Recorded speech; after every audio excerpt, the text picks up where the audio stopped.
British Advanced Pain Clinic, Noppimayam Surgery Duram. For appointments 9155515563. Welcome to I dream. ఈ వారం మన guest కవి కథా రచయిత పొత్తూరి సీతారామరాజు గారు, కాకినాడ.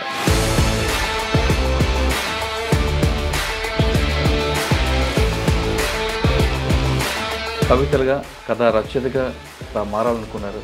నాన్న ఓ చిన్న రైతు, ఒక డ్రైవర్. రైతు మీద కవిత ఎందుకు రాయాలంటే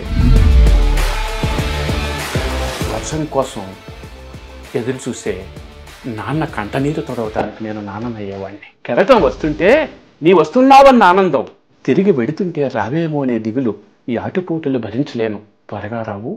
ఒక్కొక్కసారి జీవితం వృధా అనిపిస్తుంటుంది. నీ చిరునవ్వు జ్ఞాపకం వస్తే మళ్ళీ బ్రతకాలనిపిస్తుంది. కనులు మూస్తే నీవే.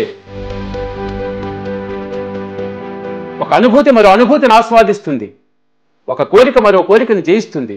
నాకు తెలియని గుహాంతరాల్లోకి నేను వెళ్ళిపోతుంటాను. ఒక కృష్ణశాస్త్రికి తెలుసు, ఒక పెద్దన్నకు తెలుసు, ఒక శ్రీశ్రీకి తెలుసు. కవిత్వం అంటే డబ్బాలో గులక రాళ్ళేసి శబ్దం చేయడం కాదు. కవిత్వం అంటే ఒక ఆల్కమీ.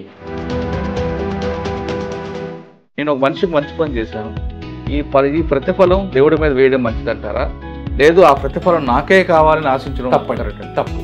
ఆశించకుండా దైవానికి వదిలేక మంచిది. భగవద్గీత కూడా అదే చెప్తుంది, మీకు తెలియదేం కాదు. పని చెయ్యి అంతే, ఫలితాన్ని ఆశించు. మీ దగ్గరికి రాలేదు, మీరు నా దగ్గరికి వచ్చారు. మీరు నేను చదువుకునే చందమామ కథలు, పేదరాశి పెద్దమ్మ కథలు, ఈ కథలని కనుమరుగవుతున్నాయి. ఆ తరహా కథలు ఎందుకు రావట్లేదు? ఆ కథనే ఇక్కడ వాస్తవంగా ఇప్పుడు వీళ్ళకి అర్థమయ్యే భాషలో మనం రాయగలగాలి. దాన్ని సోషలైజ్ చేసి విత్తనం చచ్చిపోతూ పంటను వాగ్దానం చేస్తుంది. చిన్నారి పువ్వు రాలిపోతూ రాలిపోతూ కాపును వాగ్దానం చేస్తుంది. సూర్యాస్తమయం వెళ్ళిపోతూ వెళ్ళిపోతూ చేతిలో చెయ్యేసి సూర్యోదయాన్ని వాగ్దానం చేస్తుంది. అమరత్వం బహు రమణీయమైంది, అది కాలాన్ని కౌగిలించుకొని మరో ప్రపంచాన్ని వాగ్దానం చేస్తుంది. Welcome to I dream. ఈ వారం మన గెస్ట్ కవి కథా రచయిత పొత్తూరి సీతారామరాజు గారు, కాకినాడ. సీతారామరాజు కళను వచ్చిన ఒక కవితని మోటివేషన్ స్పీకర్ రామ్మూర్తి గారు నోటి నుంచి రావడంతో అది బాగా సంచలనమైంది, బాగా వైరల్ అయింది. ఆ కవిత ఏంటి, కవిత వెనుకున్న కథ ఏంటో, ఎందుకు రాయాల్సి వచ్చిందన్న విషయాన్ని సీతారామరాజు గారికి తెలుసుకుందాం. సార్ నమస్తే అండి. నమస్కారం సార్. పొత్తూరు సీతారామరాజు గారు, మీరు చాలా కవితలు రాశారు, కథా రచయితలు. మీరు చాలా బుక్స్ రాశారు, మీకు దాదాపు 150 అవార్డులు ఉన్నాయి, ఇవన్నీ ఒకటి. కానీ మీరు రాసిన ఒక కవితని మదనపల్లిలో నాకు హెడ్ కానిస్టేబుల్ రామ్మూర్తి గారు ఆయన నోటి నుంచి రావడం, అది బాగా వైరల్ అయింది. అవును సార్. ఒక్కసారి ఆ కవిత గురించి మళ్ళీ ఒకసారి ఎందుకు రాయాల్సి వచ్చింది, ఆయన ఎందుకు దాన్ని ఇన్స్పైర్గా తీసుకున్నారనే విషయం చెప్పే ముందు మీ కుటుంబ నేపథ్యం, మీరు ఎందుకు కవితలుగా కథా రచయితగా మారాలనుకున్నారు ఒకసారి చెప్పండి. మాది అన్నవరం పక్కనే ఓ చిన్న పల్లెటూరు అండి, రావికంపాడు, తూర్పుగోదావరి జిల్లాది. నాన్న ఓ చిన్న రైతు, ఒక డ్రైవర్. రైతు మీద కవిత ఎందుకు రాయాలంటే నా చిన్నతనం, ఒక 10 సంవత్సరాల వయసులో నాన్న మిరపతోట వేశారు. వేసిన తర్వాత ఆ మిరపతోటకి నీళ్లు మోసేవారు, కావిడితో నీళ్లు మోసేవారు. వర్షం వస్తుందేమో అని ఆకాశంలో చూసేవారు. వర్షం కోసం ఎదురు చూసే నాన్న కంటనీరు తొడవటానికి నేను నాన్ననయ్యేవాడిని. అది దుఃఖపు ఏరు అని ఒక కవితలో నేను రాశాను. చిత్రం ఏంటంటే ఆ బాధలు చూసి, ఆ కష్టాలు చూసి మమ్మల్ని. చిన్నప్పటి నుంచి మీరు కవితలు రాసేవారా? అంటే నా 16వ సంవత్సరం నుంచి కవిత్వం మొదలు పెట్టానండి. ఆంధ్రభూమిలో సి కనకాంబరరాజు గారు ఉండేవారు. అంటే మీ కుటుంబంలో ఎవరైనా ఉన్నారా? లేదు, మా నాయనమ్మ గారు మహాభారతం 18 పర్వాలు సంస్కృతంలో చదివారండి. ఆవిడ మహాపండితురాలండి. చిన్నప్పటి నుంచి కాశీ మజిలీ కథలు చెప్పటం, తర్వాత మాకు మహాభారతం చెప్పటం, భీముడి గురించి చెప్పటం, ఇటువంటివి అన్నీ చెప్పేవారు ఆవిడ. చెప్తుంటే నాకు 5వ సంవత్సరం నుంచి ఆశ్చర్యంగా ఉండేది. ఆవిడ సంస్కృతంలో శ్లోకాలతోటి భీముడిని వర్ణిస్తూ 80 అడుగులు భీముడు ఎత్తుండేవాడట, ఏనుగుని విసిరితే ఆకాశంలోంచి కింద పడలేదు అంటే ఆశ్చర్యంగా ఉండేది. 80 అడుగులు ఎత్తు భీముడు ఉండడం ఏంటి అంటే దాంట్లో వ్యాసుడి వర్ణన, మహాభారతంలో వ్యాసుడి వర్ణన ఆవిడ ఘంటాపదంగా చదివేది. ఆవిడ నుంచి సంక్రమించిందండి. అప్పటి నుంచి నేను చదువుకున్నప్పటి నుంచి ఇంటర్మీడియట్ కాకినాడ అండాళం కాలేజీలో చదివిన దగ్గర నుంచి కవిత్వం రాయడం మొదలుపెట్టాను. తర్వాత చాలా కాలం ఉద్యోగ అన్వేషణలో తిరుగుతూ కవిత్వాన్ని మర్చిపోయాను, రాయలేకపోయాను. 93లో ఆంధ్రభూమి వారపత్రికలో కవిత రాశాను. నీవు సముద్రమని, నీకు సముద్రానికి ఎంత పోలిక, అవే వంపులు కెరటాల్లా, అవే చూపులు లోతుగా, అదే నడక ప్రవాహంలా. అప్పుడే మౌనం, అప్పుడే కోపం. నీ వచ్చే వరకు సముద్రం దగ్గరే నిరీక్షించనా? కెరటం వస్తుంటే నీ వస్తున్నావన్న ఆనందం, తిరిగి వెడుతుంటే రావేమో అనే దిగులు. ఈ ఆటుపోటులు భరించలేను, త్వరగా రావు. ఒక్కొక్కసారి జీవితం వృధా అనిపిస్తుంటుంది. నీ చిరునవ్వు జ్ఞాపకం వస్తే మళ్ళీ బ్రతకాలనిపిస్తుంది. కళ్ళు మూస్తే నీవే, కళ్ళు తెరిస్తే ఈ జనంలో నీ ఉండవుగా. అందుకే మళ్ళీ ఒక్కసారి రావు. ఇది నా మొట్టమొదటి కవిత సార్. తర్వాత కేసీఆర్ గారి గవర్నమెంట్లో ట్రాన్స్పోర్ట్ కమిషనర్ గారు మురళీ గారిని, అంటే దానికన్నా మీరు కంటిన్యూటీగా తీసుకుంటే ఆంధ్రభూమిలో ప్రచురైంది అయింది. తర్వాత మీరు మీ ప్రయాణం ఎలా కొనసాగింది? నా ప్రయాణం కొన్ని కవితల ద్వారా ఆగిపోయింది. ఎందుకో? కవిత్వం రాయలేకపోయాను. అంటే కష్టాలు, బాధలు, కన్నీళ్ళు, ఉద్యోగాన్వేషణ, జీవితంతో యుద్ధం చేయటం. ఈ ప్రవాహంలో కవిత్వాన్ని మర్చిపోయాను. అయితే మా ఊరిలో చిన్న లైబ్రరీ ఉందండి. ఆ రోజుల కాలం 1960 నుంచే లైబ్రరీ ఉంది. అయితే ఆ లైబ్రరీలో వడ్డెర చండీదాస్ అనుక్షణికం, మహామహులు మొక్కపాటి నరసింహశాస్త్రి, బారిస్టర్ పార్వతీశం, ఇటువంటి పుస్తకాలు చదవటం మొదలుపెట్టాను. అధ్యయనం చేయటం మొదలుపెట్టాను. విపరీతమైన రాత్రుల్లో పగలు అవే చదవటం, పుస్తకాలు చదవటం. అంటే రచయితను అవుతాం, కవిని అవుతాం అని ఎప్పుడు అనుకోమండి. అది స్ఫూర్తి అంతే, పుస్తకాలు చదవటం వరకే. తర్వాత ఎండమూరి, ఎద్దునపూడి సులోచనారాణి, ఈ జిడ్డు కృష్ణమూర్తి జీవితం, తత్వం, ఈ పుస్తకాలు చదువుతుంటే మనకు అర్థమయ్యే కావు. ఏంటి వీళ్ళు ఎలా రాస్తున్నారు, పుస్తకం చదివితే గొప్పతనం ఏమో అని పుస్తకాలు చదువుకుంటూ వెళ్ళిపోయాను. ఇప్పుడు మా ఇంటి దగ్గర 10,000 పుస్తకాలు ఉన్నాయండి. మేము ఎప్పుడు, నా బాబు కానీ, మా ఇంట్లో మా మిస్సెస్ కానీ టీవీ చూడదు. టీవీ ఉండదండి మా ఇంట్లో. కొన్ని వందల అవార్డ్స్ ఉంటాయి, ఒక 10,000 పుస్తకాలు ఉంటాయి. 40 సంవత్సరాల్లో 10,000 పుస్తకాలు చదివాను నేను. 40 సంవత్సరాలు 10,000 పుస్తకాలు చదివారు. దాదాపు 100 పైగా కవితలు రాసి ఉంటారు. ఆంధ్రప్రభలోనే 500 కవితలు పైగా రాసి ఉంటారు. 150 పైగా కథా రచయితగా ఉన్నారు. అవార్డులు వచ్చాయి. కానీ ఇవన్నీ కూడా కుటుంబ పోషణ సరిపోవు కదా? సరిపోవు. అయితే తమిళనాడు వెళ్ళి జ్యోతిష్యం, వాస్తు ఇది చదువుకున్నాను. వెళ్ళిపోయాను. ఇది చదువుకుని అక్కడ భరద్వాజ నాడి అని ఒక నాడి చెప్తుంటే, ఏంటి వీళ్ళు ఎలా చెప్తారు ఏంటి అని దాని మీద పరిశోధన చేసి చాలా కాలం అరుణాచలంలో ఉన్నానండి, రమణ మహర్షి ఆశ్రమంలో. అక్కడ అంటే మీకు ఇది ఇంటర్వ్యూలో చెప్పొచ్చో లేదు, కుంభకోణం వెళ్ళాను. అక్కడి నుంచి ఒక మహాపండితులు 90 సంవత్సరాలు వృద్ధుడి దగ్గరికి వెళ్తే ఒక్కసారి చేయి చూపించాను. ఏంటి పరిస్థితి ఎలా ఉంది, నాకు 25 సంవత్సరాల వయసులో వెళ్ళాను. ఏంటి ఎలా వచ్చావు, నీకు జీవితం ఉంది, నువ్వు తిరిగి వెళ్ళిపో, చాలా గొప్పవాడు అవుతావు, నీకు ఫలానా సమయంలో అబ్బాయి పుడతాడు, నీ జీవితం మళ్ళీ చాలా అద్భుతమైన రీతిలో ఉంటుంది, వెళ్ళిపో అని ఆయన చెప్పారండి. అక్కడి నుంచి నేను తరచు అరుణాచలం వెళ్ళడం, ఇప్పటికీ 100 సార్లు అరుణాచలం వెళ్ళి ఉంటాను. అక్కడ మార్పు వచ్చి సంస్కృతంలో అధర్వణ వేదం చదివాను. వేదం చదివిన తర్వాత దాంట్లో వైద్యం, ఆయుర్వేదం, జ్యోతిష్యం, వాస్తు ఇవన్నీ ఉంటాయి. 8 వాల్యూమ్స్ చదవాలండి.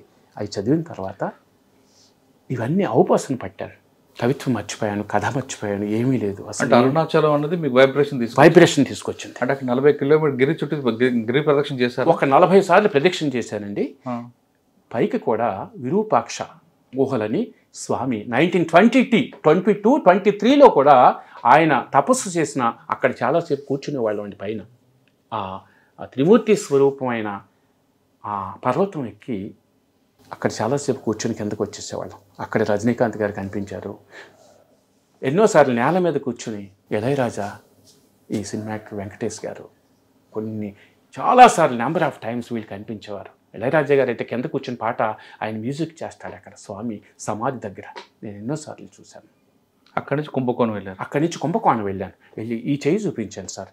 చేయి చూపిస్తే చేయి చూడబడికి చెప్పాడు ఆయన, మా అబ్బాయి పలానా టైంలో పౌర్ణమి రోజున ఒక కొడుకు పుడతాడు, నీ జాతకం మారుతుంది, నువ్వు ఫైనాన్షియల్గా లక్షాధికారి అవుతావు ఫస్ట్ చాలా గొప్పవాడు అవుతావు, ఒక కవి అవుతావు, ఒక రచయిత అవుతావు, నువ్వు సంఘంలో సొసైటీలో నీకు సన్మానాలు జరుగుతాయి, చాలా కీర్తి వస్తుంది అని చెప్తే నేను నమ్మలేదు సార్ వాస్తవానికి. తర్వాత ఇదే పరిస్థితిలో మీకు చిన్న విషయం చెప్పాలి. జగపతి బాబు గారు సినిమా నటుడు అటర్ ఫ్లాప్ అయిపోయిన తర్వాత ఆటోలో వెళ్ళే సమయంలో ఆయన వైదేశ్వరుని కోయిల్కి వెళ్ళారు.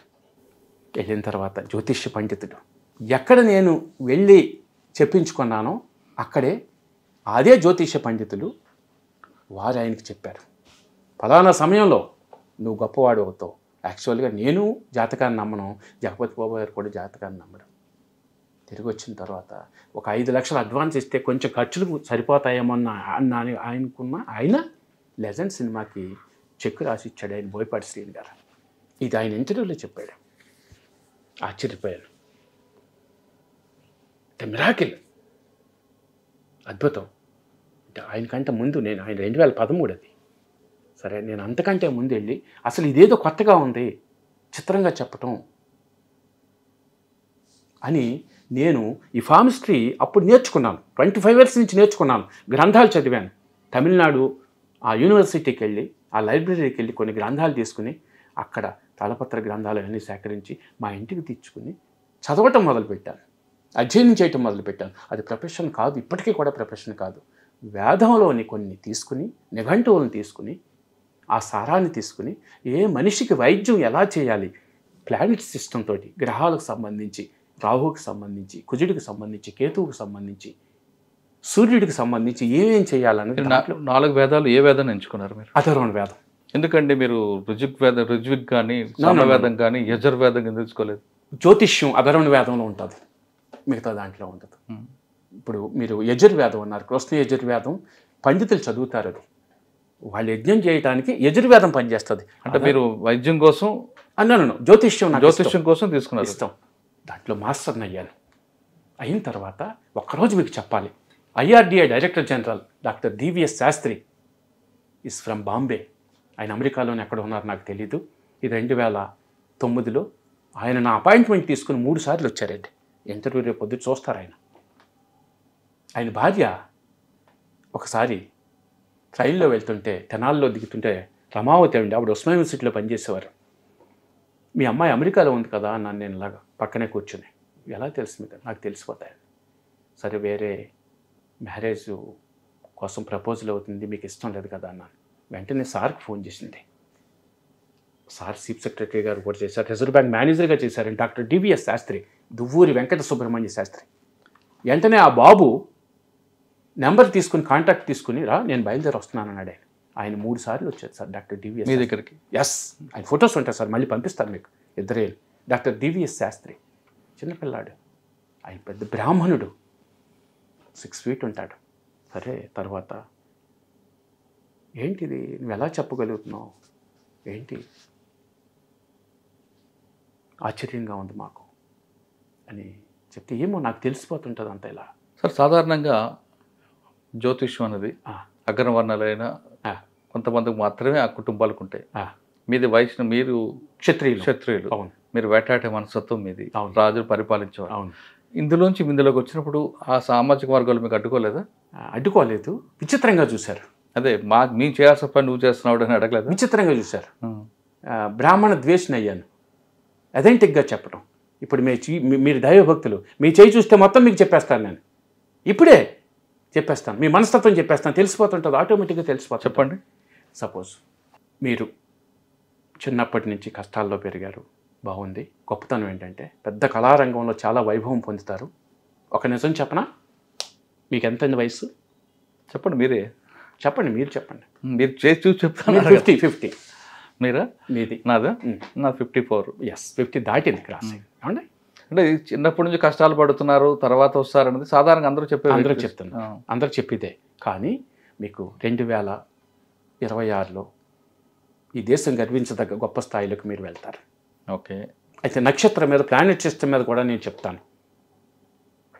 ప్లానెట్ సిస్టమ్ మీద కూడా నేను చెప్తాను, నేను చెప్పగలను. మీ నక్షత్రం చెప్పండి. నా నక్షత్రం, నాది రాశి సింహరాశి, మఖా నక్షత్రం. మఖా నక్షత్రం. ఇప్పుడు మఖా నక్షత్రానికి బాగుంది. అంటే బ్రెయిన్లో చిప్ ఉందా అంటారు. హైదరాబాద్లో చాలామంది పెద్ద పెద్ద వాళ్ళు వస్తారు, మీకు చిప్ ఏమైనా ఉందా అంటారు. మకా నక్షత్రం అంటే సింహరాశి, వాళ్ళకి సాధారణంగా మీరు కనిపించే మనిషి వేరే లోపల ఇంకో మనిషి ఉంటాడు, మీ కోపం ఎక్కువ, సాధారణ కోపం పడరు. సింహరాశి వాళ్ళు కొన్ని పద్ధతులతోటి వాళ్ళు జీవిస్తారు, లేకపోయినా ఉన్నట్టు ఉంటారు, ఉన్న చాలా అతి నిరాడంబరంగా ఉంటారు. అది వాళ్ళ యాటిట్యూడ్. ఆలోచిస్తారు, గొప్పగా ఉంటారు. అసలు యాక్చువల్గా నేను ఎక్కువ మాట్లాడకూడదు, స్వప్నలాగా తక్కువ మాట్లాడి ఇంటర్వ్యూ నాకు స్వప్న చేస్తే రామ్ గోపాలవరం గారిని చాలా ఇష్టం. వాళ్ళు ఎక్కువ మాట్లాడాలి, నేను తక్కువ మాట్లాడాలి నేను అనుకుంటాను. కాబట్టి మీరు రాబోయే 10 సంవత్సరాల్లో చాలా అద్భుతాలు సృష్టిస్తారు. మిమ్మల్ని నేను పొగట్లేదు, ఇన్ఫ్లుయెన్స్ చేయట్లేదు. అంటే 2026 అన్నారు కదా, ఒక మిరాకిల్ జరుగుతుంది. మీరు ఇంటి దగ్గర ఉన్నప్పుడు నాకు మార్నింగ్ 10లో ఫోన్ చేయండి, ఈవినింగ్ 5 తర్వాత 8లో మాట్లాడండి. ఇంకా ఈ మధ్యలో మాట్లాడు నేను, అర్థమైందండి, మాట్లాడను, ఆశ్చర్యపోతారు మీరు. సరే అండి. 10 సంవత్సరాల తర్వాత నాలో ఏం జరుగుతుంది? నాకు 2026 అవును, 10 సంవత్సరాల తర్వాత ఇంకేదో అంటున్నారు. 26 మిరాకిల్ నాకు. తర్వాత ఇప్పుడు నేను చెప్పను. ఓకే సార్, జాతకాలు నమ్మొద్దు అనే వారికి మీరేమంటారు? మీరు ఇచ్చే సమాధానం? బాగా చదువుకోవాలి, దేశం తిరగాలి. విశ్వవిద్యాలయాల్లో కొన్ని 5000 సంవత్సరాల క్రితం రాసిన వరాహమిహిరుడు జాతక పద్ధతి గురించి మనం తెలుసుకోవాలి. మీకు ఉదాహరణకు చెప్తున్నాను. వరాహమిహిరుడు ఒక రాజ్యానికి వెళ్తాడు, ఆ రాజుకు ఒక కొడుకు ఉంటాడు. అతను 12వ రోజుని జాతకం వేయిస్తాడు. వరాహమిహిరుడు ఆస్థాన పండితుడు, చాలా గొప్పవాడు. 5000 సంవత్సరాల క్రితం వరాహమిహిరుడు రాశాడు. మీరు మంచి ప్రశ్న వేశారు, నేను చెప్తున్నాను దాని సమాధానం. ఆ రాజు కొడుకు జాతకం వేసిన తర్వాత ఇతను 12వ ఏట పంది చేత చంపబడతాడు అని జాతకంలో ఉంటుంది. ఇతన్ని బంధించండి. 12వ సంవత్సరాన్ని నా కొడుకు చనిపోకపోతే ఇతను ఉరితేస్తాను, లేకపోతే అప్పుడు వదిలేస్తానని జైల్లో పెడతాడు వరాహమిహిరుడిని. ఇది నేను చెప్పేది కాదని చరిత్ర ఎవరైనా తెలుసుకోవచ్చు, చరిత్రలో ఉంది. కానీ చాలామంది ఇలాగ కాను, కొంతమంది కొంచెం కమర్షియల్గా, కొంతమంది సర్వీస్గా, కొంతమంది ఫ్రీగా, రకరకాలుగా జాతకాలు చెప్పుకుంటారు. ఈ విధంగా జాతకాలు చెప్పేవాళ్ళు నమ్మేవాళ్ళు ఉన్నారు. అంతవరకు మీరు ఉంటారో జాతకంగానే ఉంటుంది. కానీ కొంతమంది ఏమంటారంటే జాతకాలు నమ్మద్దు, జాతకాలు చెప్పేవాళ్ళు మీ జాతకం గురించి మీకు తెలుసా అని క్వశ్చన్ చేస్తారు. ఆ విధంగా మీ జాతకం గురించి మీకు తెలుసా అని క్వశ్చన్ చేస్తే మీరేం చెప్తారు? నేను మీ జాతకం మీకు తెలుసు, ఏం జరగబోతుంది మీకు తెలుసు, నాకు తెలుసు, ప్రిడిక్షన్ తెలుసండి. ప్రిడిక్షన్ ఈరోజు మీకు ఇంటర్వ్యూ చేస్తారు మీకు తెలుసా? నాకు హైదరాబాద్లో ఇంటర్వ్యూ చేస్తారు అని అనుకున్నాను. నాకు 5 తర్వాత ప్రతిరోజు ఒక అద్భుతం జరుగుతుందని తెలుసు. దీన్ని నేను ప్రిడిక్ట్ చేయను, దీన్ని నేను ప్రిడిక్ట్ చేయలేదు. అది ఏదో అద్భుతం అనుకున్నారు. మరణం ఒక్కటే మనకు తెలియదు, మిగతా అన్నీ తెలుసు. మరణం ఒక్కటే మనకు తెలియదు, మిగతా అన్నీ తెలుస్తాయి. సార్, కొంతమంది పేరెంట్స్ ఏమంటారంటే జాతకాలు నమ్మి పిల్లల భవిష్యత్తు నాశనం అవుతుంటుంది, ఎప్పుడో మహారాజు అవుతానని చెప్పి ఇప్పటి నుంచి చదవకుండా గాల్లో దీపం పెట్టి కూర్చునే వాళ్ళు ఉంటారు, మా పిల్లలు చెడిపోతుంటారు, జాతకాల వల్లే వీళ్ళు జాతకాలు నమ్ముకొని చెడిపోతున్నారని కొంతమంది అంటుంటారు. వాళ్ళకి మీరు సమాధానం ఏంటి? కృషిని నమ్మాలండి. మీరు చెప్పారు కదా, ఇప్పుడు నా విషయం పక్కన పెట్టండి. కొంతమంది ఎవరు మీ దగ్గరకు వచ్చి మీరంటే మీరు కాదు, జాతకం చెప్పేవాళ్ళు, నీకేం పర్వాలేదు, చేయి అద్భుతంగా ఉంది, నీకు లక్ష్మణ్ రేఖ ఉంది, శ్రీ సరస్వతి అన్ని రేఖలు, ధనరేఖ ఉంది, ధనరేఖ ఉంది, నీకు రాబోయే కాలంలో నువ్వు మహారాజు అవుతావు, నీకు మహారాణి పుడుతుంది, లేదా కోటీశ్వరు అవుతావు అని రకరకాల గీతలతో చెప్తారు. చెప్పినప్పుడు అదే మాయలో ఉండి ఎప్పుడో రాబోయే కాలంలో I'm king, once upon and king అని లాగా కొంతమంది సినిమాలు చూపించారు. ఆ విధంగా నేను అవుతాను అనుకొని కొంతమంది యువత చదువుకోకుండా ఉండిపోతుంటారు. అవునండి, బయటికి రాకుండా ఇళ్లలోనే కూర్చుండిపోతుంటారు కొంతమంది మాత్రమే. అవును సార్. అటువంటి వాళ్ళు చూసిన వాళ్ళ తల్లిదండ్రులు బాధపడుతుంటారు. అవునండి, జాతకం నమ్మద్దు, కానీ మనం కృషి చేయాలి. అవునండి, గాల్లో దీపం పెడితే ఆగదు, దీపానికి నూనె పోయాలి, దీపం ఆ వెలుతురు రావాలంటే చెయ్యి అడ్డం పెట్టాలి. ఇదంతా ప్రాసెస్ అయితే దీపం వెలుగుతుంది. అంతేగాని గాల్లో దీపం పెట్టి దేవుడా నువ్వు దిక్కంటే ఆగదు, రైట్? కానీ ఇటువంటి నమ్మే మీ వాళ్ళు అంటే మీరటి కాదు, కొంతమంది జాతకాలు నమ్ముకొని జీవితాలు నాశనం చేసుకుంటున్నారు అనే వాళ్ళకి మీరు ఇచ్చే ప్రశ్నకి మీ సమాధానం ఏంటి? ముందు కృషి చేస్తూ కష్టాన్ని అనుభవిస్తూ అదృష్టం కోసం భగవంతుడు ఇస్తే మీరు నమ్మితే దానికోసం ఎదురు చూడాలి. 30 సంవత్సరాల పోరాటం, 35 సంవత్సరాల జీవితంతో యుద్ధం చేసిన తర్వాత నాకు జీవితం అందింది. జీవితం క్రమక్రమంగా మింగుతూ జీవితం మరణం వైపు ప్రయాణిస్తుంది. జీవితంతో యుద్ధం చేయటం మొదలైంది. ఏమండి? అయితే ముందు కృషిని నమ్మాలి. ఇప్పుడు నేను ప్రొఫెషనలిజంగా కాదు, నేను చెప్పను ఎవరికైనా. నా దగ్గరికి ఎమ్మెల్యేలు వస్తారు, మినిస్టర్లు వస్తారు, అందరూ వస్తారు. ₹1 తీసుకోను. అది నా వృత్తి కాదు. దేవాదాయ శాఖలో కన్స్ట్రక్షన్స్ చేయటం, అవి చూసుకోవటం, ఆ పని చేసుకుంటాను. అంటే ఇప్పుడు మీరు చేస్తున్న జాతకం అన్నది ఐఎమ్ నాట్ కమర్షియల్ కాదు. ప్రొఫెషనల్ కాదు. Okay, service motto. Service motto. Right. అడిగితే చెప్పడం అంతే. మీ ప్రొఫెషనల్ వేరేది ఉంది. ప్రొఫెషన్ వేరేగా ఉంది. అంటే కుటుంబ పోషణ కోసం వేరేది వేరేది ఉంది. సర్వీస్ ఓన్లీ అంతే. Service motto. రైట్ అండి, బాగుంది, మీరు చేస్తున్నారు, సంతోషంగా ఉంది. మీరు ఇంత మాట్లాడుతున్నట్లుగా కృషి చేయాలి, చేస్తే మనిషి ముందుకు వెళ్తానండి. కృషి చేయకుండా జాతకాలమే నమ్ముకొని ఉండే వాళ్ళకి మీరు ఇచ్చే సమాధానం ఏంటి అంటున్నా? తప్పంటానండి. అది తప్పు, అది తప్పండి. ఓకే, మన కర్త కర్మ క్రియ మనం తీసుకుందాం. కర్మ సిద్ధాంతం నమ్ముతారా మీరు? నమ్ముతాను. నమ్ముతారా? నేను నమ్ముతాను. ఓకే, కర్మ సిద్ధాంతాలు మనం భూమి మీద పుట్టినప్పుడు మనం గత జన్మలో చేసింది కొంత తీసుకొస్తాం, ఈ జన్మలో చేసింది మొత్తం గత జన్మలో మొత్తం తీసుకురాం, కొంత భాగం తీసుకొస్తాం, ఈ జన్మలో చేసింది మళ్ళీ దానికి యాడ్ అవుతుంటుంది. ఈ జన్మలో మనం చేసిన పాప పుణ్యాలన్నీ కూడా యాడ్ అయిన తర్వాత మరొకసారి మరణించి మరొక జన్మలో ఇంకొక దేహంలో వెళ్తాం. అది మనిషి అవ్వచ్చు, ఇంకోటి అవ్వచ్చు. ఈ సర్కిల్ నుంచి ఒక మనిషి బయటికి రావాలంటే మరణం పుట్టుక పాపం పుణ్యం అని కాకుండా ఆ సర్కిల్ నుంచి పూర్తిగా మనిషి బయటికి రావాలంటే ఏం చేయాలి?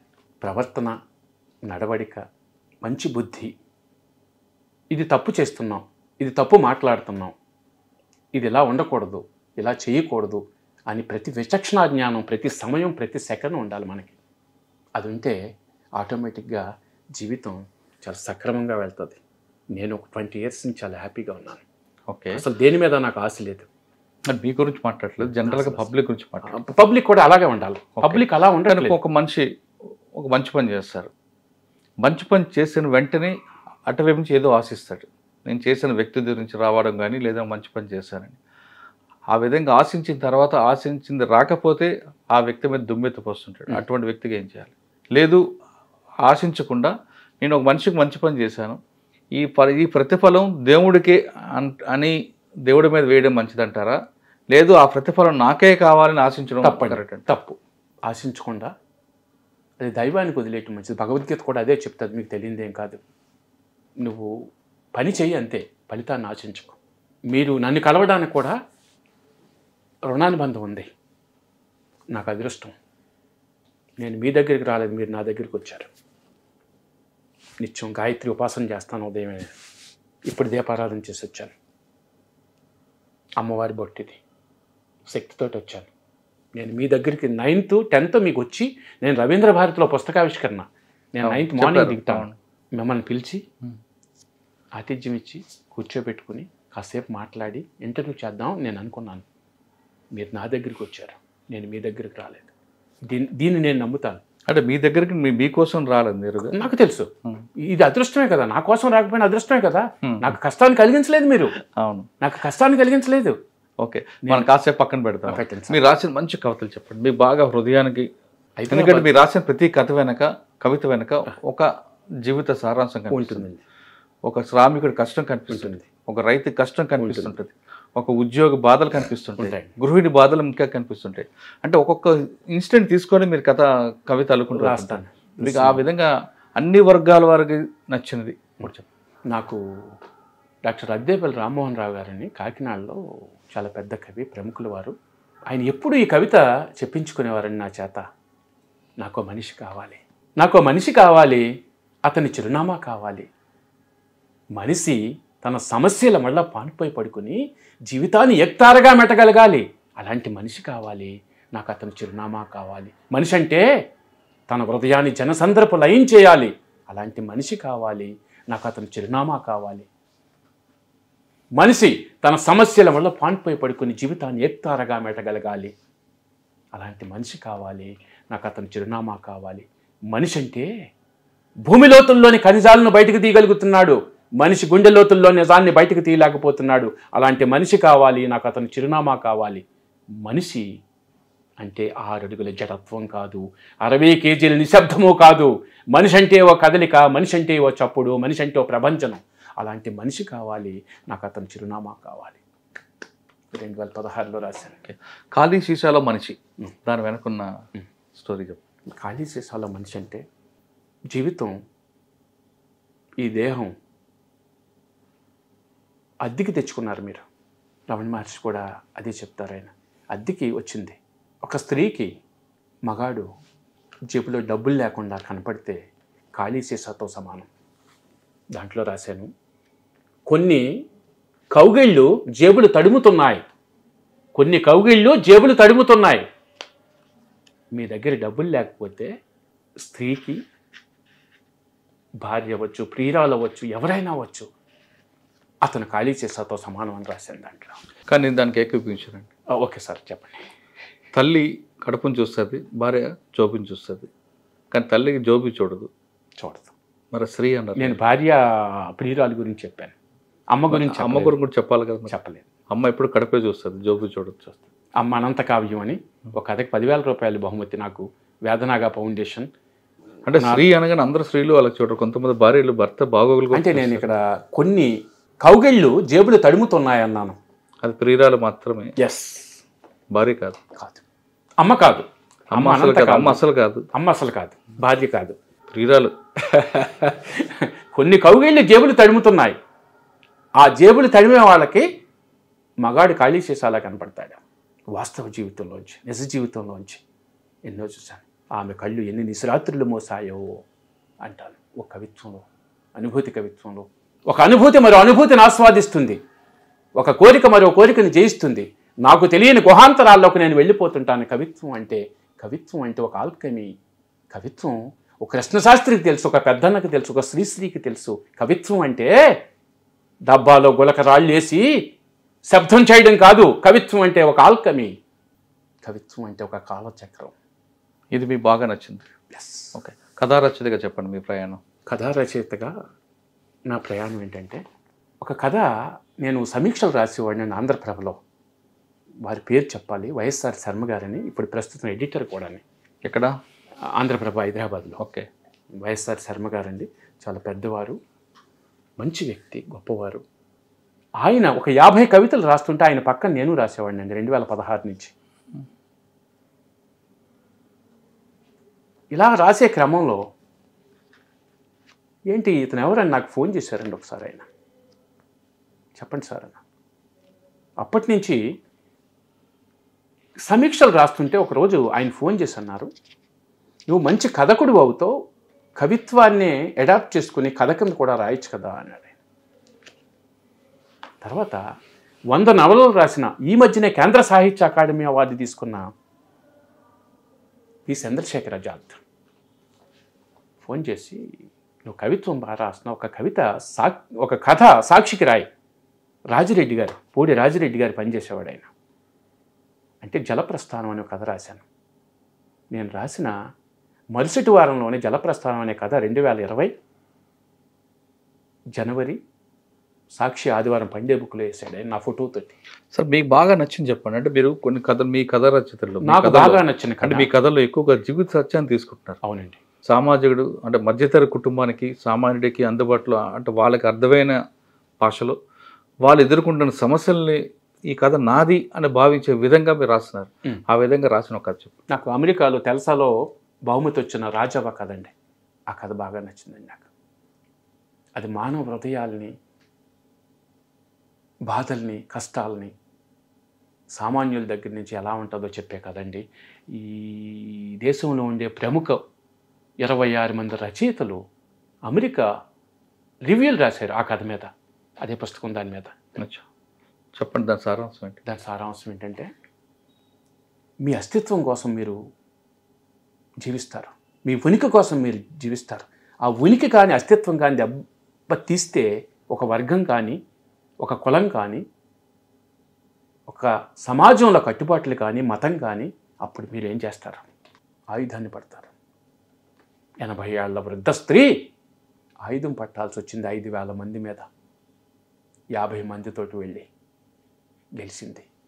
1920లో ఒక వాస్తవ సంఘటనను ఆధారంగా తీసుకుని వేస్తే 5,000 మందిలో 3,000 మందిని చంపేసింది.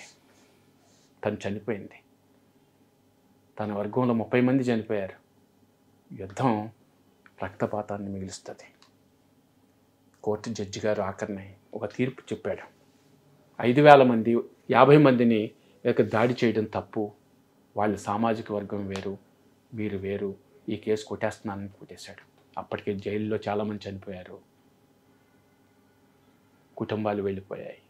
యుద్ధం మంచిది కాదు, దేశానికి మంచిది కాదు, గ్రామానికి మంచిది కాదు, ప్రజల్లో మనసుల్లో ప్రతీకారం మంచిది కాదని ఆ కథని ఇండియాలో ఎవ్వరూ, ఏ పత్రిక, ఏ పోటీదారుడు కూడా యాక్సెప్ట్ చేయకపోతే అమెరికాలో తెల్సా కథల పోటీల్లో మన తెలుగు మహాసభలో అక్కడ తెలుగు ప్రాంతంలో ఉండేవాళ్ళు 500 కథలు వెళ్తే వాళ్ళు చదివి ప్రేమించి మాకు డబ్బులు ఇచ్చి ఆ కథలను మళ్ళీ అన్వీక్స్ వాళ్ళకి ఇచ్చి పుస్తకాలు వేసి మాకు 20 పుస్తకాలు పంపించారు.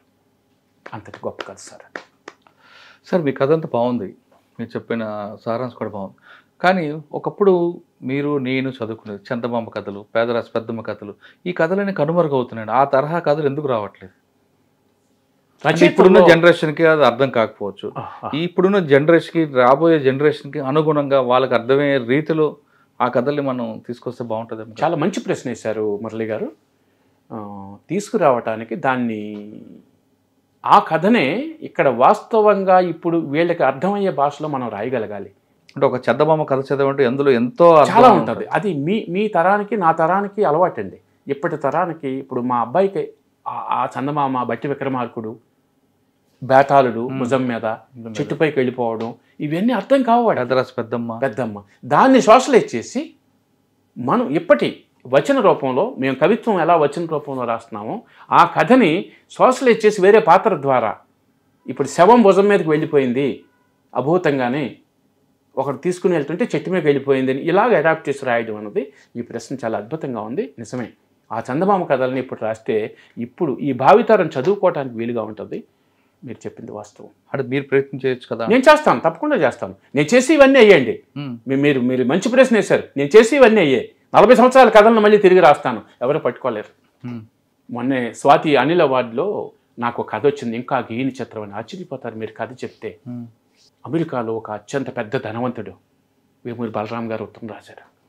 భార్య, ఒక 10 ఏళ్ల కూతురు అమెరికాలో రోడ్డు మీద లాస్ వేగాస్ వెళ్తుంటే యాక్సిడెంట్ అవుతుంది, భార్య చనిపోద్ది, కూతురికి ఫ్రీజ్ అయిపోతుంది, మాట్లాడలేదు, అది నిశ్చిష్టురాలే చూస్తుంటుంది, తిరగని హాస్పిటల్ లేదు, అన్ని దేశాలు తిప్పాడు, తరగదు. కొన్ని వేల ఫ్యాక్టరీలు అన్నీ ఉన్నాయి అతని దగ్గర. ఇండియా వస్తాడు, కేరళలో వైద్యం బాగుందని, వైద్యం అవ్వదు, ఢిల్లీ వెళ్తాడు. ఆ ఢిల్లీలో సాయంత్రం ఫ్లైట్కి మళ్ళీ అమెరికా వెళ్ళిపోవటానికి సిద్ధపడుతున్న సమయంలో బొమ్మలు చూస్తుంది. ఆర్ట్స్ గ్యాలరీకి, మ్యూజియంకి తీసుకెళ్తాడు. అక్కడ ఆర్ట్స్ గ్యాలరీలో ఫోటోని చూసి డాడీ ఇలా వేలెత్తి చూపిస్తుంది. ఆశ్చర్యపడ్డాడు. ఏంటి అంటే దగ్గరికి వెళ్ళి చూడబడికి త్రిశూల్, ఆర్ట్ బై త్రిశూల్ అనే ఉంటుంది. ఇతను ఎవరని ఆ క్యూరేటర్ని అడిగితే, పలానా అడ్రస్ అని అడిగితే, ఆ త్రిశూల్ దగ్గరికి వెళ్ళిన తర్వాత, నా కూతురు, నీకు ఎంత డబ్బు కావాలి, ఎన్ని కోట్లైనా ఇస్తాను, ఏదైనా ఇస్తాను, నా కూతురుని బ్రతికించు, నువ్వు గీసిన చిత్రం వల్ల తనలో మళ్ళీ కొంచెం స్పార్క్ వచ్చింది, బ్రతికిస్తావా అని అడుగుతాడు. ప్రయత్నిస్తాను, చెప్పలేను నేను. చిత్రకారుడికి కానీ, కవికి కానీ, రచయితకు కానీ రాయమంటే వెంటనే రాయలేడు, గీయమంటే వెంటనే గీయలేడు. నేను ప్రయత్నిస్తాను, వారం రోజులు మా ఇంటి దగ్గర ఉండండి అంటాడు. వారం రోజులు ఉంటారు. మొదటి రోజు ఏం చేయడు, రెండో రోజు ఏం చేయడు, మూడో రోజు ఏం చేయడు. ఈ లోపల అతని భార్య ఫోటో తీసుకుంటాడు. బయట లాన్లో కూర్చోబెట్టి, పాపని లోపల కూర్చోబెట్టి, దూరంగా ఒక తెర ఉంటుంది, ఆ తెర తీస్తాడు. పాప తలుపు తీస్తారు. అమ్మ అంటూ వచ్చి ఆ బొమ్మను కౌగిలించుకుంటుంది. అది గాజు అద్దం మీద గీసిన చిత్రం. That is by art. ఈ కథ స్వాతిలో వస్తుంది. ది లాస్ట్ లీఫ్ అనే నవల్లో ఒక చిత్రకారుడు గాజు బొమ్మ గీశాడు అన్న దాని మీద ఇన్స్పిరేషన్గా నేను ఆ కథ రాశాను. బాగుందండి. కానీ అదేవిధంగా ఇప్పుడు కనుమరుగుతున్న కుటుంబ వ్యవస్థ, ఒకప్పుడు ఉమ్మడి కుటుంబం, ఆ ఉమ్మడి కుటుంబం అంతా పూర్తి చిన్నాబని అయిపోయి ఇప్పుడంతా మంది స్మార్ట్ ఫ్యామిలీ అయిపోతుంది. అదేవిధంగా మనుషుల యొక్క సంబంధాలు, మానవ సంబంధాలు అన్నీ కూడా ఆర్థిక బంధాలుగా మారుతున్నాయి.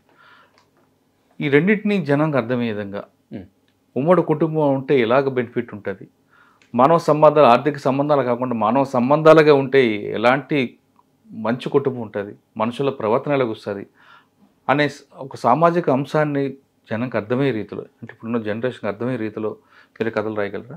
రాస్తానండి. నేను పరిణితి చెందిన కథకుండండి, నిత్య అధ్యయనశీలినండి. నేను ఆంధ్రదేశంలోనే కాదు, తెలంగాణలో అందరికీ తెలుసు సార్. నేను మీ ఇంటర్వ్యూ ద్వారా మీరు నేను ఇలాంటి రాయలేదు సార్. వాస్తవానికి మీరు చాలా పుస్తకాలు చదివారేమో అనుకుంటున్నాను. అన్ని కొత్తవి చెప్తున్నారు మీరు, అన్నీ మేము ఆలోచించినవి చెప్తున్నారు, మా ఆలోచనకు అందరివి చెప్తున్నారు. ఉమ్మడి కుటుంబాలంటే తప్పులు చేయరండి, అవును, ప్రవర్తన బాగుంటుందండి. ఇప్పుడు ఈ ఆడపిల్ల హెరాస్మెంట్, ఈ గంజా, ఈ డ్రగ్స్, వీటి జోలికి వెళ్ళదు సార్, వెళ్ళరండి. వాళ్ళు పెద్దవాళ్ళు ముందు తరాల వాళ్ళు మందలించటం ఉంటుంది, క్రమశిక్షణ ఉంటుంది, దానివల్ల తప్పులు చేయకుండా ఉంటారండి. తండ్రి, తాత, వాళ్ళ నాయన, అందరూ ఉంటారు. ఉమ్మడి కుటుంబ వ్యవస్థ అనే దాంట్లోంచి మీరు వచ్చారు, నేను వచ్చారు కాబట్టి మన ప్రవర్తన ఇలా ఉంది. మన తర్వాత తరం వలసలు వెళ్ళిపోతున్నారు. ఆ వలసలు వెళ్ళిపోవటం అంటే కనుమరుగవుతున్న మానవ సంబంధాలపై కూడా రాస్తారా? నేను రాసిన కవిత్వం అంతా కనుమరుగవుతున్న మానవ సంబంధాల మీదే, కులవృత్తుల సోదరుల మీద. వాళ్ళు కనిపించట్లేదు. ఇందాకనే ఒక కవిత రాశాను, ఆకుపచ్చని లోయ అని. 3 దశాబ్దాల తర్వాత మా ఊరు వెళ్ళాను. శిథిలమైన గోడల మధ్య జ్ఞాపకాలు మాట్లాడాయి. ఆకుపచ్చని లోయలో నడుస్తున్నట్టుంది. మా వంటగదిలో అమ్మ బువ్వకుండా నా బాల్యాన్ని తట్టి లేపింది. చెమట చుక్కల భుజాలతో రుణభూమిని దున్నిన నాన్న నాగలి కాడి విరిగి నన్ను కంటనీరు తెప్పించింది. కొన్నిసార్లు కథ రాసేటప్పుడు, కవిత్వం రాసేటప్పుడు నా కన్నీళ్లు తడిసిపోయిన రోజులు ఎన్నో ఉన్నాయి. అదే మన మనసు నుంచి రాసే కవిత కాబట్టి కళ్ళు వస్తాయి. రుణభూమిని దున్నిన చెమట చుక్కల భుజాలతో రుణభూమిని దున్నిన నాన్న నాగలి నన్ను కంటనీరు తెప్పించింది. పొద్దు కావాలని పాట చెప్పండి. పొద్దు కావాలి మీరు రాసిన బుక్లో ఉంది. సర్లేండి, అవన్నీ పొద్దు వాలా అని. అవును, అవన్నీ పొద్దు వాలని పాట, అవన్నీ చాలా ఉంటాయి. ఇంకా చాలా మంచివి ఉన్నాయి. నన్ను కదిపింది ఏంటంటే సార్, నా మీద బిక్కి కృష్ణ గారని హైదరాబాద్లో ఉంటారు. ఆయన పెద్ద రచయిత. అయితే ఆలూరి బైరాగి కంటే ఒక వేశ్య కవిత చాలా అద్భుతంగా రాశారు మీరు. నాకు తెలంగాణలో ప్రైజ్ వచ్చిన ఆకలి చూపు అనే కవిత కేసీఆర్ గారు కూడా చాలా మెచ్చుకున్నాడు. అది ఆయన ట్రాన్స్పోర్ట్ కమిషనర్ మురళీ గారిని పంపించాడు ఆ రోజు మీటింగ్, త్యాగరాయగారి సభలో. ఆకలి చూపు కవిత పేరే ఆకలి చూపు. ఆ శిథిల భవంతి గోడ ప్రక్కన వీధి దీపపు స్తంభం క్రింద నిలబడింది ఎవరో. అటు ఇటు నడిచే మనుషుల మధ్య ఇంకా అలాగే నిలబడి ఉంది. ఎవరి కోసమో, ఎందుకో అలా. అందుకోసం మాత్రం కాదు. కొన్ని కళ్ళు నిజాలు చెప్తాయి, ఆ కళ్ళు మాత్రం ఆకలితో ఉన్నాయి. మెల్లగా సమీపించి నీవెవరు అని అడిగాను. నేనేనా? యుగారంభం నుండి మగాడేసే ప్రశ్నే నేను వేశాను. నేనేనా? మకరందం కోల్పోయి రాలి వాడిపోయిన పువ్వును. అకస్మాత్తుగా నా గుండె బరువై 2 చేతులు జేబులోకి వెళ్ళాయి. గుప్పెటతో వచ్చిన నోట్లు ఆమె చేతిలో కుక్కాను. ఆమె చేయి నన్ను గట్టిగా ఒడిసి పట్టుకుంది. నా మణికట్టుపై రాలిన 2 కన్నీటి బొట్లు. ఆ తడిసిన స్పర్శలో నాకు అమ్మతనం కనిపించింది. ఎప్పుడు ఆలూరి బైరాగి రాశాడు వేశ్య మీద కవిత్వం. దాన్ని మించిపోయింది సీతారామరాజు మానవత్వం అని బిక్కి కృష్ణ గారు ఆంధ్రప్రభలో ఒక వ్యాసం రాశాడు నా ఫోటోతోటి. గొప్పతనం అని కాదు, నా కవిత్వం నేను చదువుతుంటే నాకే కంటనీరు వస్తుంది. అంత అద్భుతం కాదండి, అక్కడ రసాత్మకం అంటాడు. రసాత్మకం సార్. ఒక అర్థాన్ని ఇచ్చే కవితలు రాసే, సాహిత్యం వినబడే పదాలు వచ్చే పాటలు ఉండే ఒకప్పుడు, ఇప్పుడు అవన్నీ ఎందుకు కనుమరుగవుతున్నాయండి? ఈ ఆధునిక యుగం అనుకోవాలా, లేదా అర్థం కాని కవితలు రైటర్లు వస్తున్నారు అనుకోవాలా? అర్థం కాని రచయితలు వస్తున్నారు. అంటే ఆధునిక సాహిత్యంలోని కావాల్సిన రసం లేదండి. ప్రాచీన సాహిత్యం చదవాలి. ఒక శ్రీపాద సుబ్రహ్మణ్య శాస్త్రి గారి కథలు చదవాలి. ఈ మధ్యన తల్లావజుల పతంజలి శాస్త్రి గారు ఎంత గొప్ప పేరు పెట్టావు అన్నాడు. దానికి ఆయన నాకు ఫోన్ చేసి, రాజమండ్రిలో ఉంటారని 80 సంవత్సరాల వృద్ధుడు, ఎంత గొప్ప పేరు పెట్టావు, ఖాళీ చేసాలో మనిషి జీవితాన్ని చూపించి. ఎప్పుడో ఇస్మాయిల్ గారు ఖాళీ చేసాలనే కవిత్వ పుస్తకం రాశాడు. ఆయన అప్పుడప్పుడు మాట్లాడతారు. ఎంత అద్భుతమైన పేరు పెట్టావు, తల్లావజుల పతంస రామేశ్వరం కాకులు అనే ఒక గొప్ప కథా సంపుటి వెలువరించారు ఆయన. చాలా పెద్ద ఆయనండి. తల్లావజుల సుందరం గారి బ్రదరు, తల్లావజుల శివశంకర శాస్త్రి గారి పిల్లలు వాళ్ళు. సార్ మీరు రాసిన కవితకి కథా రచయితలకి చాలామంది మెచ్చుకుని ఉంటారు. మిమ్మల్ని గుర్తించి సన్మానించడంలో ఎవరు ఉండండి? ఈ మధ్యన నాకు ఎక్స్ట్రా అవార్డు 2సారి వచ్చిందండి, విజయవాడలో కొల్లూరి. రేపు 17వ తారీఖున సన్మానం. సన్మానాల మీద విసుకొచ్చింది సార్ నాకు.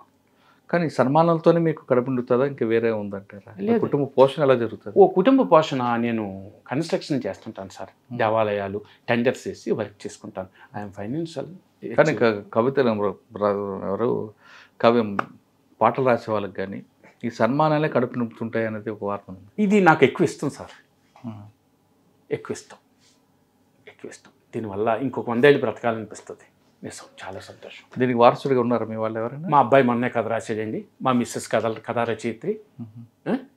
నా భార్య కథలు రాస్తుంది. రాసిన కథ కల్లా మాకు పట్టుదల ఏంటంటే బహుమతి రావాలి, లేకపోతే మేము అంటే మీలో మీ ముగ్గురులో పోటీయా? ఎస్. మీరు తను ఫస్ట్ కథ రాసాడు, మొన్నే బహుమతి వచ్చింది. మాచిరాజు కళా సాహిత్యపీఠం రవీంద్ర భారతిలో రేపు 3వ తారీఖున సన్మానం. సార్ ఫైనల్గా చెప్పండి, మీరు ఒకప్పుడు ఒక రైతు బిడ్డగా వచ్చి ఆ కష్టాలను డైరెక్ట్గా చూసారు. ఆ కన్నీళ్ళు కష్టాలు మర్చిపోకుండా నెక్స్ట్ భావితరాలకు అర్థమయ్యే రీతిలో రాసుకొస్తున్నారు. ఇందాక మనం మాట్లాడినట్లుగా ఆ ట్రెండ్కి పూర్తికి పోతుంది. ఇప్పుడంతా కూడా social media trend, smart trend, అంతా రీల్స్ వీటిలోనే వస్తున్నాయి. కవితలు వినేంత ఓపిక లేని కాలం ఉన్నాడు. అవును, చదవట్లేదండి, ఎవరు చదవట్లేదు. అటువంటి టైంలో జనంకి మనం ఏం చెప్పబోతున్నాం, మన బాధను కానీ ఒక సారాంశాన్ని కానీ ప్రజలకు ఇవ్వాలంటే ఏం చేయాలి? జనానికి అంటే వాళ్ళకి చాలా తక్కువ టైం వాళ్ళకి కావాలి. ఇప్పుడు మీరు రాసిన కవితలు కానీ కథా రచనలు కానీ చదవాలంటే కనీసం ఒక 5 నిమిషాలు 10 నిమిషాలు మనసు పెడితేనే అందులో ఉన్న సారాంశం మనసు కట్టుతుంది. ఇప్పుడు అలా లేరు. కేవలం 2 నిమిషాల్లోనే మైకి నూడిల్స్ లాగా కావాలంటే కాలం ఇది. మంచి ప్రశ్నే సార్ మీరు. కథ నిడివి తగ్గిందండి. కథ నిడివి తగ్గింది, కవిత్వం నిడివి తగ్గింది. అదే ఈ కాలంలో మనం ఏం చేయాలి? మ్యాగీ లాగా ఇన్స్టెంట్ నూడిల్స్ లాగా ఇవ్వాలా, ఇన్స్టెంట్ కవితలాగా ఇవ్వాలా, లేదా లాంగ్ టర్మ్ సొల్యూషన్ చెప్పాలి? నో లాంగ్ టర్మ్ సొల్యూషన్ ఏంటంటే, ఇప్పుడు మీరు ఇన్స్టెంట్ పోయిటరీ ఎప్పటికప్పుడు బర్నింగ్ ఇష్యూస్ మీదే అతి తక్కువగా రాస్తే ప్రతి వాళ్ళు కూడా మీలాంటి పబ్లిక్ డొమైన్లు ఖచ్చితంగా చూస్తారు, ఖచ్చితంగా చదువుతారు. అదే ఇన్స్టెంట్ పోయిటరీ చెప్పండి ఒకటి. Instant poetry, burning poetry. Burning ఇప్పుడు డ్రగ్స్ ఉన్నాయి, సైబర్ క్రైమ్, లేదంటే ట్రాఫిక్, ఈ మూడింటి మీద చెప్పండి. లేదు మీకు బాగా నచ్చిన అమ్మా నాన్నకి దూరం చేస్తున్న కొడుకుల మీద కానీ, లేదా భార్యని దూరం పెట్టిన భర్త మీద కానీ చెప్పండి. చాలా రాశాను సార్, చెప్పండి. ఏది మీకు బాగా గుర్తుండిపోయింది? అవి సార్ లేదు ఈ మూడు మీకు చెప్తున్న సామాజిక సమస్యలు మూడు ఉన్నాయి. సైబర్ క్రైమ్, అవును, డ్రగ్స్, ట్రాఫిక్. ఈ సామాజిక సమస్య మీద ఏదైనా ఇన్స్టెంట్ పోయిటరీ చెప్పగలరు? ఇన్స్టెంట్ పోయిటరీ అంటే డ్రగ్స్, మాఫియా ఇవన్నీ చాలా విస్తృతంగా ఉన్నాయి. కవిత్వం అంటే ఏంటంటే అండి, ఒక దృశ్యాన్ని చూసి కానీ, ఒక బాధను చూసి కానీ స్పందించి వస్తుంది, కులాన్ని చూసి కానీ. నాకు మంచి ప్రశ్న ఇస్తారు మీరు. ఒక ప్రణయం చంపేశారు, ఒక వయస్సు అమ్మాయిని ప్రేమించాడని అప్పుడు ఒక కవిత రాశాను సార్ నేను. ఆ సంఘటన చూసి స్పందించారు? సంఘటన చూసి స్పందించాను. అతను దళితుడనే చంపేశారు. పులుల్ని చంపే లేళ్ళు పుట్టే వరకు ఈ మరణప్రదంగాలు ఆగవా? కులం అనే ఈ కులాన్ని చివరి ఊరేగింపు దాకా నీ భుజాల మీదకు మోసుకుపో. ఇప్పుడు ఏం చేద్దామని, పులుల్ని చంపే లేళ్ళు పుట్టే వరకు ఈ మరణప్రదంగాలు ఆగవా అని ఒక కవిత రాశాను. కానీ పులిని లేడిని చంపడం ఉండదు కదా, లేడిని పులి చంపుతుంది కదా, నైజమే కదా? కరెక్ట్, భలే ప్రశ్నిస్తారు. పులుల్ని చంపే లేళ్ళు పుట్టాలంటే దళిత వాళ్ళలో వాళ్ళు పులులు అవ్వాలని అర్థం. దళిత వాళ్ళలో మీరు పులులు అవ్వండి, అప్పుడు ఈ మరణప్రదంగాలు ఆగుతాయని మనం చెప్పటం. అది ప్రణయ్. ఎస్. నేను ఇంకొక విషయం చెప్పాలి మీకు. నాకు ఎమోషనల్ పోయిటరీ ఎక్కువ రాసేవాడిని. ఇది భయం అనేది ఎప్పుడూ లేదు సార్ నాకు పోయిటరీలో. నాకు చంద్రబాబు నాయుడు గారి గవర్నమెంట్లో కూడా చాలా ఫోన్స్ వచ్చాయి, ఢిల్లీ నుంచి కూడా ఫోన్స్ వచ్చాయి. నక్సలైట్ల మీద రాశాను. అంతర్యుద్ధం అనే కవిత. నిన్న రాత్రి ఆ పచ్చని చెట్ల ఆకులపై కురిసిన రక్తం ఎవరిదో, ఎందుకోసం పరుగు, ఇది నీలో నీకు జరిగే అంతర్యుద్ధం, ఎందుకోసం మీకు ఈ పరుగు, కాలే నిప్పులి కొంపటిపై ఎంతసేపని మీ పరుగు, బతికొండగానే మమకారపు మూర్తులను చితిపై పడుకోబెట్టడానికా మీ పరుగు, గన్ను దించి చూడు, కన్నెత్తి చూడు, ప్రజావాణిలోకి రా చూడు, అప్పుడు తెలుస్తుంది అని ఒక అద్భుతం. ఫోన్ వచ్చింది సార్, మీరు అద్భుతంగా రాస్తున్నారు సార్, ఎన్ని ఫోన్లు అంటే 500 కవితలు ఆంధ్రప్రభలో రాస్తే మీరు వెంటనే వచ్చేస్తాయండి ఫోన్లు. ఉత్తిదే అండి, ఢిల్లీ నుంచి ఫోను, హైదరాబాద్ నుంచి ఫోను, సెక్రటరియట్ నుంచి ఫోన్, డేవిడ్ రాజ్ అని ఒక ఆయన ఫోన్ చేశాడు. ఎందుకు చేస్తారో తెలుసా అండి మీకు? యూఆర్ సీనియర్ జర్నలిస్ట్, ఎందుకు చేస్తారో మీకు తెలుసు. అలాంటి ఫోన్లు ఎన్నో ఫోన్లు సార్, ఎవరెత్తనని. అసలు నాకు ఎందుకంటే అండి శివసాగర్రావు చాలా ఇన్స్పిరేషన్. సత్యమూర్తి గారు ఆయన కవిత్వం చదువుతుంటే ఒళ్ళు జలదరిస్తుంది. విత్తనం చచ్చిపోతూ పంటను వాగ్దానం చేస్తుంది, చిన్నారి పువ్వు రాలిపోతూ రాలిపోతూ కాపును వాగ్దానం చేస్తుంది, సూర్యాస్తమయం వెళ్ళిపోతూ చేతిలో చెయ్యేసి సూర్యోదయాన్ని వాగ్దానం చేస్తుంది, అమరత్వం బహు రమణీయమైంది, అది కాలాన్ని కౌగిలించుకొని మరో ప్రపంచాన్ని వాగ్దానం చేస్తుంది. That is Sivasagar. గొప్ప కవిత్వం చదవాలి, గొప్ప కథను చదవాలి, గొప్ప వాళ్ళ మాటలు వినాలి. ఈ 3 ఉంటే గొప్ప రచయిత అవుతాడు ప్రతివాడు. ఇప్పటి కాలం చదవట్లేదు, వినడం లేదు, రాసేయాలని చూస్తున్నారు, చేసేయాలని చూస్తున్నారు, పబ్లిక్ డొమైన్లో పెట్టేసి మమ్మల్ని చేయాలని చూస్తున్నారు. ఇప్పటికీ నేను పెద్దవాళ్ళు చెప్తే వింటాను, చదువుతాను. మహానుభావులు వాటి చినవీరభద్రుడి గారు మనకి ఏపీ విద్యా కమిషనర్ గారు చేశారు, ఆయన్ని నేను చూశాను. వారి అక్క వాటి వీరలక్ష్మీదేవి గారు మహాతల్లి పిల్లలు చినవీరభద్రుడిని పెంచి పెద్ద చేశారు. ఆయన నిలబడితే పుస్తకం ఉంటుంది, కూర్చుంటే పుస్తకం ఉంటుంది, ఒక్క నిద్రపోయేటప్పుడు మాత్రమే పుస్తకం పక్కన పెడతాడు ఆయన. వాటి చినవీరభద్రుడు ఈజ్ ఐఏఎస్ ఆఫీసర్. ఇప్పుడు మీరు చెప్తున్నట్టుగా వినే ఓపిక లేదు, చూసే టైం లేదు. ఆ కాలం నడుస్తున్న టైంలో నెక్స్ట్ జనరేషన్ ఏం చెప్తారు మీరు? నెక్స్ట్ జనరేషన్కి వాళ్ళందరికీ కూడా టైం లేదు, టైం లేని కాలంలో నడుస్తున్నాం మనం. వాళ్ళకి ఏం చెప్తారు? మేము చెప్పామంటే వీళ్ళకి ఏజ్ పెరిగింది, చేతస్సు అనే ఒక ముద్ర వేస్తారు మీకు. Correct sir. కాబట్టి వాళ్ళకి అర్థమయ్యేలాగా ఏం చెప్తారు? మీరంతా చేయాల్సింది ఏంటంటే పెద్ద పెద్ద గ్రంథాలు, అధ్యయనాలు, వాల్యూమ్స్ చదవక్కర్లేదు. ఇప్పుడు సంక్షిప్తంగా చిన్న డిజిటల్లో చిన్నవి అప్పటికప్పుడు చదివేసే పుస్తకాలు, వెంటనే కొటేషన్స్ వచ్చాయి. దాన్ని షార్ట్ అవుట్ చేసి మినీ స్టోరీస్ కింద, మినీ కవితల కింద ఎల్సెట్టి ప్రభాకర్ లాంటి వాడి చిన్న మినీ కవితలు ఎన్నో రాశారు. అలాంటివి చదివితే ఎక్కువ మీరు ఈ పోరాటంలోని, ఈ పరుగులోని ఎక్కువ చదవలేరు. కాబట్టి అతి తక్కువ సమయంలో మంచి పదాలని, మంచి రచయితలు సమయం తీసుకుని చదివితే చాలా గొప్పవాళ్ళు అవుతారండి ఇప్పుడు నేటి తరం. ఒక మనిషి బాగా బతకాలన్నా, లేదు అతనిలో సంస్కారం కావాలన్నా, అంటే సంస్కారం అంటే చదువుకున్న ప్రతి వ్యక్తికి సంస్కారం ఉంటుంది. కాబట్టి సంస్కారంతో కూడిన చదువు కావాలన్నా, అతనికి జ్ఞానం కావాలంటే పెద్ద పెద్ద గ్రంథాలు చదవక్కర్లేదు. మీలో ఉన్న పట్టుదలతో, మీలో ఉన్న కసితో చిన్న లైబ్రరీలో, డిజిటల్ లైబ్రరీలో మీరు వెళ్తే చిన్న కథలు దొరుకుతాయి.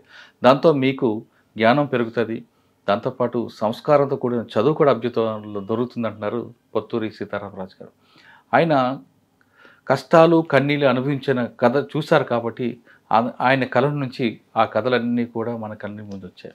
కానీ ఇప్పుడున్న జనరేషన్ ఆ ఉమ్మడి కుటుంబం అవన్నీ మర్చిపోతున్నారు. కాబట్టి ఇప్పుడున్న రేపు భావితరాలకు ఏం కావాలనే విషయాన్ని అధ్యయనం చేసి దాని తరంగా, దానికి అనుగుణ విధంగా వాళ్ళకి అర్థమయ్యే రీతిలో డిజిటల్ మీడియాలో వెళ్తే, డిజిటల్ లైబ్రరీలోకి వెళ్ళి చక్కని కథలు అల్లుకొని వెళ్తే తప్పకుండా మీకు కూడా ఆదరణ దొరుకుతుంది అని చెప్తున్నారు సీతారామరాజు గారు. ఇది పొత్తూరు సీతారామరాజు గారితో ఎక్స్క్లూజివ్ ఇంటర్వ్యూ. వచ్చే వారం మరో గెస్ట్తో మళ్ళీ కలుద్దాం. అంతవరకు నమస్తే. Thank you sir. Thank you very much.